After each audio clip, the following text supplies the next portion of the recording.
Welcome to Belonging at the Top, driving performance through people. The podcast where leadership gets real and people come first. Your hosts are Dr. Natalie Parks, psychologist, behavior analyst, best-selling author, and your go-to expert for dismantling systems of injustice while building equitable, high-performing teams. And Anthony Butler, leadership coach, thought leader, speaker, and master of helping leaders unlock their team's full potential, one breakthrough at a time. Together, they're here to tackle your toughest leadership challenges with just the right mix of science, strategy, and a sprinkle of humor. Afternoon, evening, wherever you are right now. Welcome back to Belonging at the Top. We're just hopped on to go live right now to bring back a former guest, Ernest Davis, the creator and founder of the CHORD Framework. When we first started, first recorded his episode, which is our last episode, he was in the ideation phase of what the CHORD Framework is. The CHORD Framework is a multidisciplinary approach to change leadership. We'll have him explain what that means for real. But since we were able to speak with Ernest last, he's now announced it, dropped a white paper. He's got the full product out, full concept out. We want to give him a platform to really explain what that is, what it means, how it can benefit leaders. We want to thank Ernest for coming back on for this episode of Belonging at the Top. Ernest, how you doing, brother? I'm wonderful. Thank you, Anthony. Thank you, Dr. Parks, for having me again. I am excited to be here that now that the CHORD Framework is out and it is really starting to gain a lot of traction. There's a lot of interest that is out there. And I'm just happy to share it with you guys and talk about what CHORD means and why I created it and how it can help businesses. Well, you gave the perfect lead in, when you were here talking with us, or we were actually all in person last time, you talked a little bit about CHORD and the framework that you were developing, but let's just start at the beginning. What is CHORD? I know it stands for something. What does it stand for? And maybe how did you come up with this idea? Sure. So first off, CHORD is a change management framework that I created to help organizations build alignment between people, systems, and strategy. And the goal is so change can actually stick.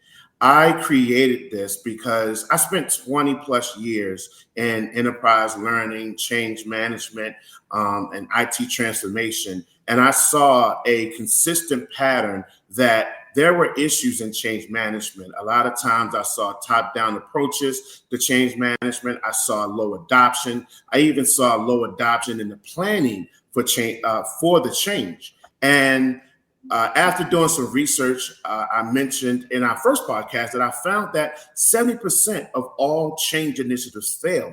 And I don't know about you, but you can't be 3 for 10 in anything except for baseball, right? And be good in it. Right. So 300 batting average is pretty solid. It's very solid. It is very, very solid, but not in businesses. Right. Not in business. So no. I created the CHORD framework, and CHORD actually stands for change harmony for organizational readiness and development. And it has several meanings. The first meaning, to break it down a little bit further, is change harmony. I looked at the root causes for change management failure. And I noticed that one of the root causes for the failure is that there's misalignment between those who create the change and those who have to absorb the change. So I created CHORD because in order for a company to operate as one, there needs to be a harmony between all of the departments. We all are familiar with the great quote from the great philosopher in Drumline, one band, one sound, right? So we know that if it takes unity in order to for anything to work. And you can't have a band where the drummer is playing one beat a different way, and the trumpeter is playing another, notes and random things, and everybody just playing their own tune. You can, it'd be called jazz fusion. Well, jazz fusion is cool. However, in the business, everybody needs to work together, right? And we can't, there's no room for silos. There's no room for misalignment. There's no room for low adoption if you are a business and you're trying to stay competitive and you are, facing pressures from your competition, right? So that's the change harmony part. The organizational readiness is an assessment to ensure that before a change is implemented, that the company is ready. And by company, I mean all of the stakeholders, not just the people that are the implementers of the change. It's easy for us to be ready, but we got to ensure that our employees are ready and that our customers are ready for the change. I can't tell you how many times I have seen a sales team, they are in the middle of a sprint or a blitz, and they are using a system like Salesforce, and a change happened.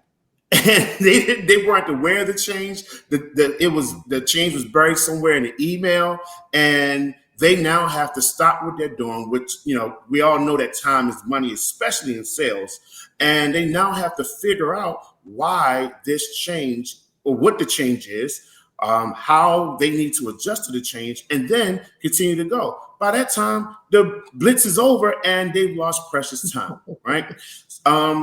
So that's what the organizational readiness is for, ensuring that all stakeholders are ready for the change. And then development is ensuring that, this is a drive. Well, I believe that change is a driver for competitive advantage, right?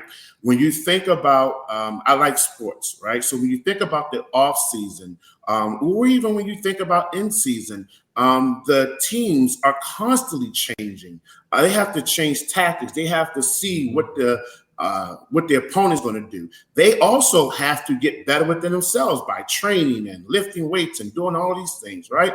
Well, we do that in business as well. We do these changes because we want to provide greater opportunities and greater capabilities for our employees to be able to become masters of their domain, right? That is well-intentioned. But if we're not aligned, that's going to cause change fatigue. That's going to cause burnout. That's going to cause so many things that prevent a employee to be motivated to want to change with the company. So that's what CHORD stands for. So that's what it stands for. And you illuminated a number of motivators for why you developed it. So how does CHORD address that? How does the framework address those issues? And how is it, in your opinion, something that leaders should really adopt if they want to actually see a high activation, a high adoption of transition or change in their spaces? So how CHORD works is it's built on 4 stages that any organization can use it to, regardless of the size or the type of company. And the stages are really simple. First is ground. Well, ground, we want to understand the system and set a solid foundation to ensure that all the stakeholders are aware and they are ready and they are aligned, right? From there, we go to design, where we co-create. That is becoming a very popular term now, where human-centered design is used to co-create solutions between the stakeholders, right? But what CHORD does is that it takes it beyond just human-centered design. We also then activate, which will shift the mindset, behaviors, and skill set for the employees. So we're not just doing the training. We're not just having the communications plan, but we're actually embedding things such as behavioral science and neuroscience, things like behavioral activation and mindset shifting, ensuring psychological safety, doing just-in-time nudges or, things like that to help not just provide a training and give a training as a checklist, but to reinforce what the training actually is and what the purpose is. And then finally, we sustain the change, right? And the reason that I say sustain, I use sustain and anchor interchangeably, but the goal is to reinforce what works and make it stick, right? So it's not just the fact that we do one survey, which a basic level 1 Kilpatrick survey, but no, we are talking to the employees about the change, their thoughts on it, getting that data, using that data to then make informed decisions about how we can either make it better or how we can continue to use this and build upon the change that we're looking to do. So the 4 stages are built within 8 disciplines. So I kind of alluded to that in the podcast, but the 8 disciplines are traditional change management, employee experience, organizational design, human-centered development, systems thinking, design thinking, neuroscience, and behavioral science. And all 8 of those disciplines have already proven that individually they contribute to organizational capabilities to have sustained change, right? So what I did was I unified all of those, kind of like, Voltron for the 80s babies, to form a singular framework that addresses the root issues of why change is failing. So I think, and I'm thinking about all of the things you say. Of course, as behavior scientists, I get super excited when you are using behavioral theory. Tell us a little bit. You mentioned kind of that you incorporate all of these 8 different theories and ways of approaching kind of change management into one. But you also mentioned kind of that behavioral activation and going beyond just here's your training. What is what is behavior activation for those who don't know? But 2, why is that such a key part of your system and your CHORD? Thank you. Well, that's a good question. So behavioral activation in CHORD means that we are doing things to ensure that the change actually sticks, right? So what I did was I took a behavioral activation plan and customized it within a change management process, right? So here, some of the things that we're doing are 1, making sure that the employee is aware that a change is about to happen. Making the employee feel safe, making the employee feel seen, making the employee feel heard, right? Involving the employee into the actual change because they have knowledge that someone like myself that's just here to implement the change may not have, right? Giving them the space to be able to share and be involved in the process from beginning to end, right? Also ensuring that when we do the training, that we actually, prior to the training, we have champions that can talk about this change and why the change is important and, the benefits and the features of it, right? Because that would help ease the tensions of some of the other employees, right? Or customers for that matter, right? And then finally, just ensuring that when the change actually has been implemented, that there is follow-up beyond just personal satisfaction in the actual changes, in the training, if you will, or the communication. So that way there's constant feedback beyond just one survey.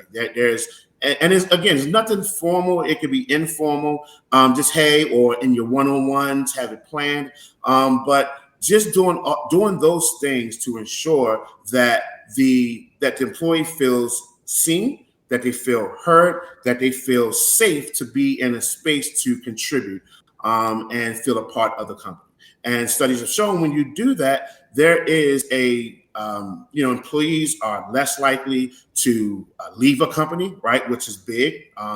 Employees are less likely to be fatigued or because now they feel a part, they feel invested into the change. They also feel more motivated to want to be in the change. That they feel proud to be a part of the company. And all of that goes, aligns with company culture, with employee experience, and with organizational development. So how would you? I can imagine, and I know there's some either middle managers or leaders or senior leaders listening to this right now saying that's fine when I have time to do that, right? So how do you address the human part of change when that change is immediate and beyond your control? So I'm thinking now from the end user, right?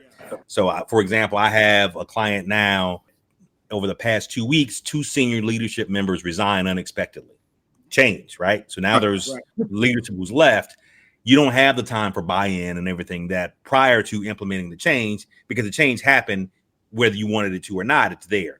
How does a CHORD framework address change that's sudden and immediate that you didn't have time to plan for? Yeah, that's a good question. So the beautiful thing about CHORD is that it is flexible. So when change is sudden, the first thing that needs to happen is, again, awareness, right? And grounding and understanding what the change is. Okay, in this situation, we had 2 people leave, right? And then not running from it, not hiding from it, but being transparent in your communication, being transparent in the plan, how we're going to move forward, being transparent in having succession planning, and ensuring that the right person is there to fill in either temporarily or permanently, right?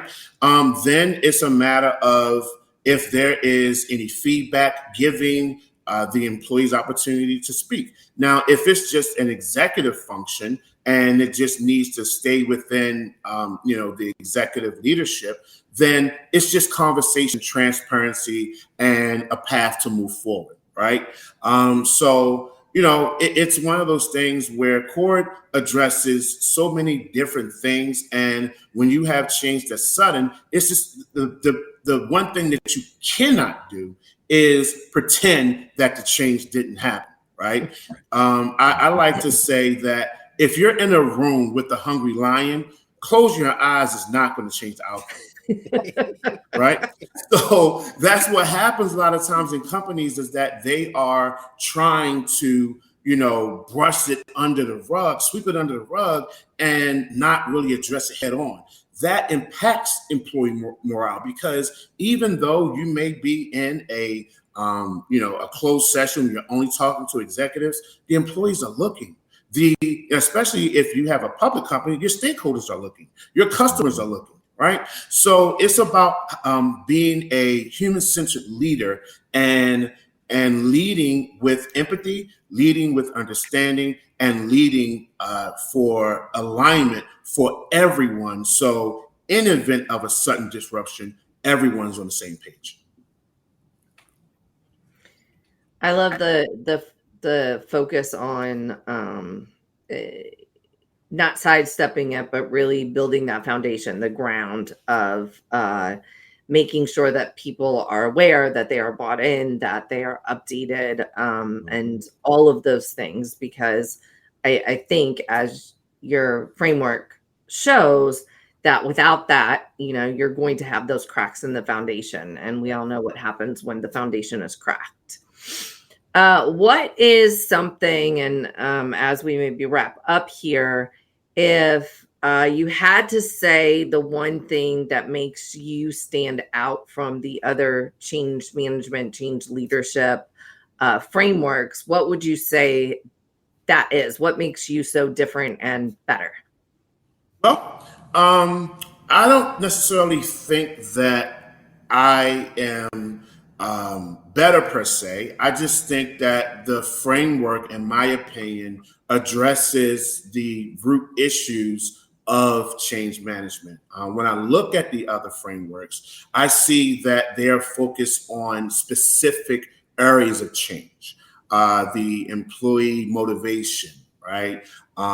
Doing a systems analysis. And when you're in the change management space, you realize that a lot of times you're using multiple frameworks, multiple methodologies, because no one framework is able to address the root issue of change itself, right?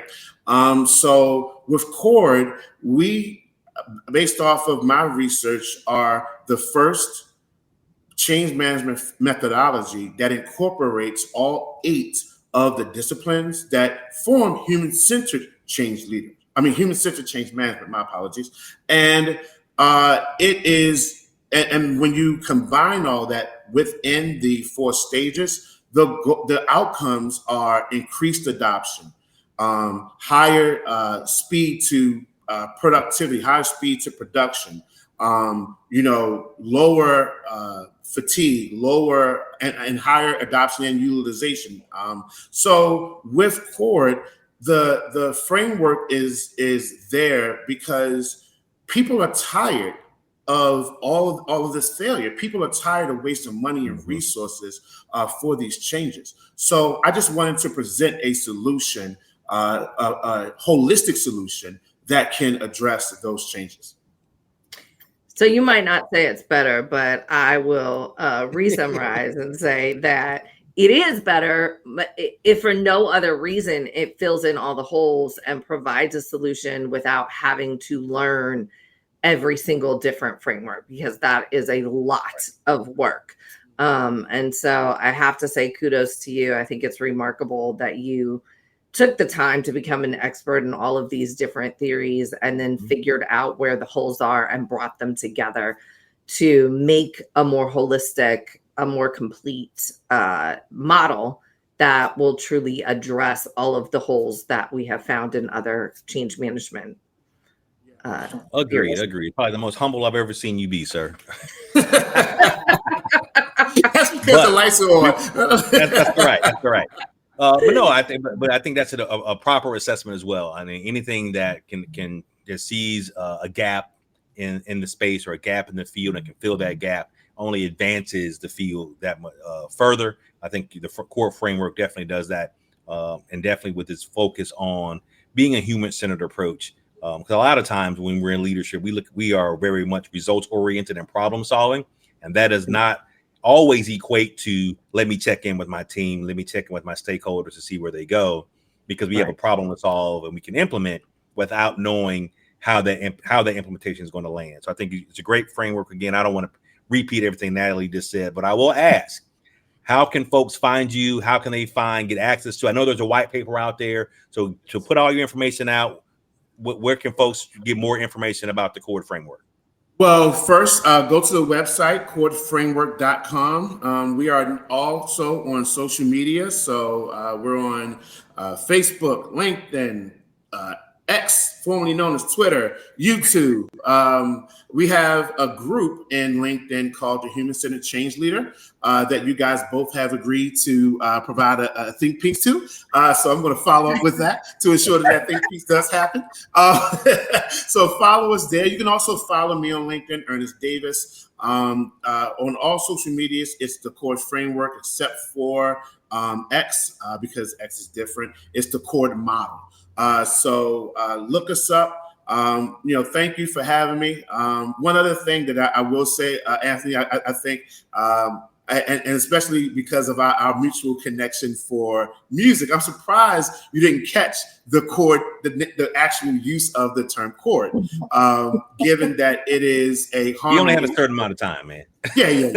Anyway. Yeah, it's also a play on music, because I am a huge music fan, and played an instrument a time or two in the past life. And if you know anything about a chord, it is the connection of multiple notes to form one note, right? So in the same vein, my goal is to connect all of the stakeholders in an organization to form one organization.